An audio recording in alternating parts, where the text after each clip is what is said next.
కొన్ని డిసిషన్స్ మన జీవితాలకే కాదు నెక్స్ట్ జనరేషన్ వరకు ఇంపాక్ట్ చూపిస్తాయి. రైట్ ఇన్వెస్ట్మెంట్ డిసిషన్ కూడా అలాంటిది.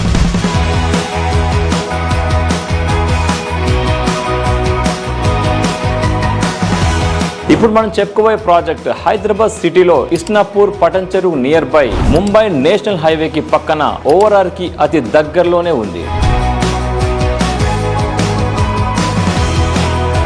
అద్భుతమైన ఇన్ఫ్రాస్ట్రక్చర్ జోన్ లో లొకేట్ అయిన ఈ ప్రాజెక్ట్ ను డబుల్ అప్రిషియేషన్ వచ్చేలా చాలా ప్రెస్టీజియస్ గా స్టార్ట్ చేశారు. సింపుల్ గా చెప్పాలంటే ఇదొక luxury residential villa project. 27 acres లో 400 యూనిట్స్ తో వావ్ అనిపించే ఎమ్యూనిటీస్ తో రెడీ అయిపోతుంది. ఫ్యామిలీకి మంచి సెక్యూరిటీతో కూడిన లైఫ్ ని అందిస్తోంది. 20 minutes drive to financial district, 30 minutes drive to international airport. ఇది Maheshwaram medical college Patancheru ORR కి దగ్గరలో ఉన్న లొకేషన్ కాబట్టి ఎటు నుంచి చూసుకున్నా తక్కువ టైంలో రీచ్ అవ్వచ్చు. ర్యాపిడ్ గ్రోత్ వల్ల రియల్ భూమిలో మీ ఇన్వెస్ట్మెంట్ కి ఫుల్ పైసా వసూలు. మరిన్ని డీటెయిల్స్ కోసం ఈ రోజే శ్రీహరి హోమ్స్ వారి అనితార ఆరా విల్లా ప్రాజెక్ట్ ని విజిట్ చేయండి.